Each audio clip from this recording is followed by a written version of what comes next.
ചുമതലയിരിക്കുന്ന ആളുടെ പ്രവർത്തന രീതിയെക്കുറിച്ച് മനസ്സിലാക്കുന്നതിന് അവരും പരിശോധിക്കുന്നത് തന്നെയാണ്. ഗവർണർ പറയുന്നത് മുഖ്യമന്ത്രിയെ കരിങ്കൊടി കാണിക്കുമ്പോൾ പോലീസ് ഇത്തരത്തിൽ സോഫ്റ്റായിട്ടല്ല പെരുമാറുന്നത്, പോലീസ് ജീപ്പിൽ രാജകീയമായിട്ടൊന്നല്ല കൊണ്ടുപോകുന്നത്, അടിച്ച് തല പൊട്ടിക്കുന്നു, വാനിൽ കൊണ്ടുപോകുന്നു, പക്ഷെ തനിക്കെതിരെ കരിങ്കൊടി ഉണ്ടാകുമ്പോൾ അതൊന്നും ഉണ്ടാവുന്നില്ല എന്നുള്ളതാണ്. എന്നുവെച്ചാൽ അദ്ദേഹം അടിച്ച് തല പൊട്ടിക്കണമെന്നാണെങ്കിൽ അദ്ദേഹം പറയേണ്ടത് അങ്ങനെയാണ് ചെയ്യേണ്ടതെന്ന്. നമ്മുടെ ഇതിനകത്ത് അദ്ദേഹം നോക്കേണ്ടത് ഇപ്പോൾ ഈ വീഡിയോ മുഴുവൻ ഞാനിപ്പോൾ നിങ്ങൾ പൂർണ്ണമായിട്ടും കണ്ടില്ല പരിപാടികൾക്കിടയിൽ വളരെ വ്യക്തമല്ലേ, സൈഡിൽ നിന്നൊരു പ്രതിഷേധം ആളുകൾ മുദ്രാവാക്യം വിളിക്കുന്നു. അത് നിങ്ങൾ തന്നെ പറയുന്നുണ്ട്, അങ്ങനെ വിദ്യാർത്ഥികൾ ഇപ്പോൾ പറഞ്ഞിട്ടുണ്ട് ലൈവിൽ തന്നെ, വിദ്യാർത്ഥികളൊന്നും അങ്ങനെ പോയിട്ടില്ല, ബസ്സൊക്കെ എന്ന് സമാധാനപരമായിരുന്നു.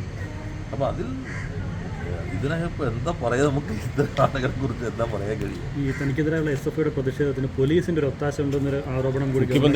അങ്ങനെയാണ് 124 ഇടും. എത്ര ദിവസം അവർ ജയിലിൽ കിടന്നു കുട്ടികൾ കേരളത്തിൽ? ഇന്ത്യയിൽ ഇട്ടിട്ടില്ലല്ലോ, സ്വതന്ത്ര ഇന്ത്യയിൽ ഇതുവരെ ഇട്ടിട്ടില്ലല്ലോ ഒരു ഗവൺമെൻറ്. അടിയന്തരാവസ്ഥക്കാർക്ക് പോലും ഇട്ടിട്ടില്ലല്ലോ 124. ആ 124 ഇപ്പോൾ ചാർജ് ചെയ്തത് തിരുവനന്തപുരത്ത്.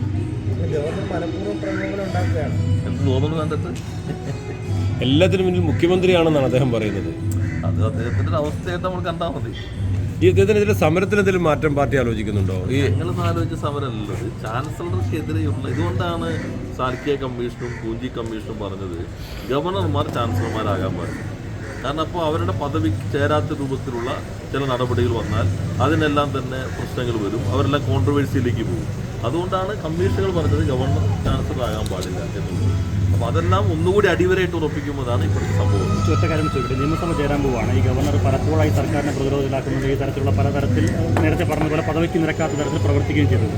ഇങ്ങനൊരു ഗവർണർ കേരളത്തിന് ആവശ്യമുണ്ട്. ഈ ഗവർണർ പിൻവലിക്കണമെന്ന് ആവശ്യപ്പെട്ടുകൊണ്ടൊരു പ്രമേയം ഈ നിയമസഭാ സമ്മേളനത്തിൽ നമ്മൾ നയപ്രഖ്യാപനമല്ലേ ചർച്ച ചെയ്യാൻ പോകുന്നത്. അങ്ങനത്തെ നോക്കാം.